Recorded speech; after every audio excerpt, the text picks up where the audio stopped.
The most wonderful times of the year. Well, Christmas is over and the year's coming to an end. These have been quite helpful in terms of how I'm experiencing them and learning in what I to do with what I have. Everything that's come up, all the opportunities and all that. But the whole point of it all has come to a little helpful. Still, though, I am facing problems here and there with my issues. But overall, the mindset is forming and slowly solidifying to a singular, solitudinal viewpoint, straight as an arrow. Oh, I'm just bored at the moment. Were the logs a good idea? No. They're helpful? Maybe. Do I regret making them 50-50? But overall, I did quite enjoy what this year had in store for me. I didn't expect a lot of it, obviously. Planned most of it, but in terms of the ending of it all,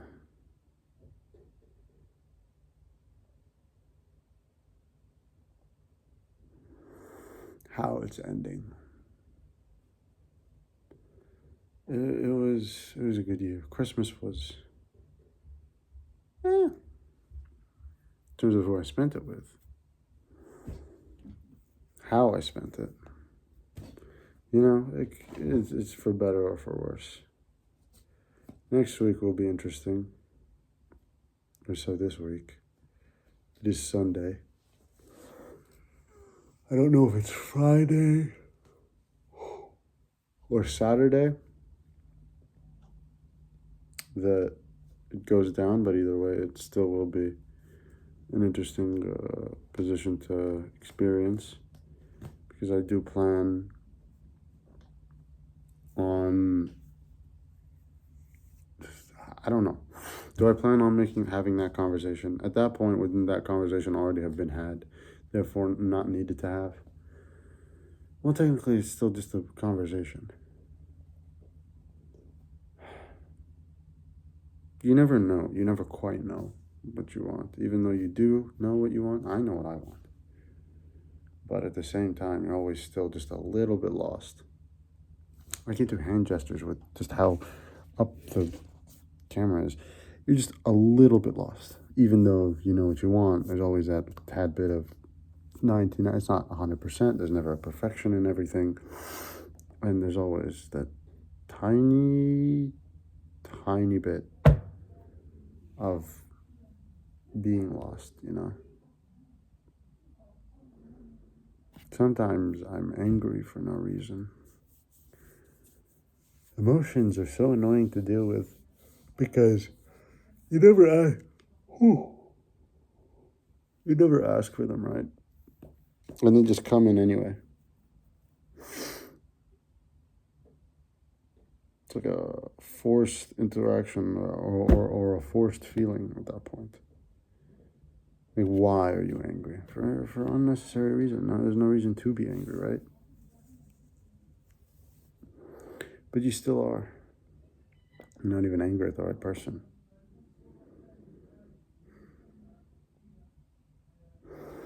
Then you just start to wonder if you're angry at yourself or not. And then you do things and then your anger goes away and then you're just questioning, why are you angry in the first place? It's unnecessary, but you can't expect yourself not to be angry all the time. You're going to get angry. Maybe at some point you'll learn that you're not going to get angry for the reasons that you did get angry about, because it's quite petty and stupid and tiny. But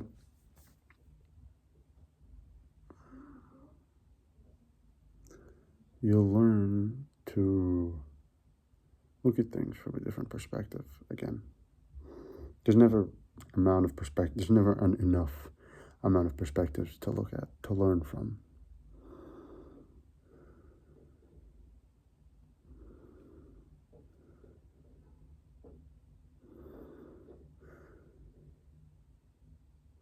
Slowly, it's gotten better compared to 4 years ago.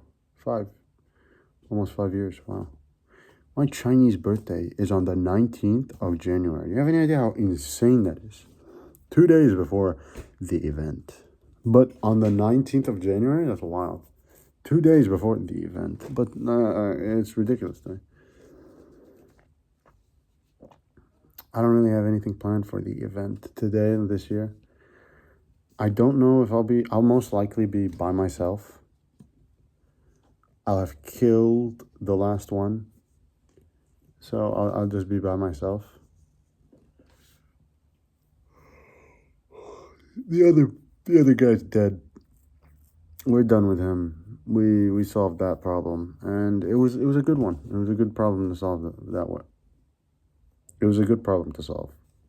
It was nice. I'm glad. One more empty vacant seat. And what happens after? Do we just keep going with this until just more and more people pop in and just... I don't believe there ever will be a perfect companion.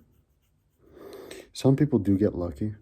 They have that perfect companion. Sometimes people get married. Sometimes people get childhood friends. Sometimes people have best friends that live with them all the way until who knows. But there are some who just were born a little less. We're not all born equal. This is quite obvious. We're all born with equal opportunities, but we're not all born equal.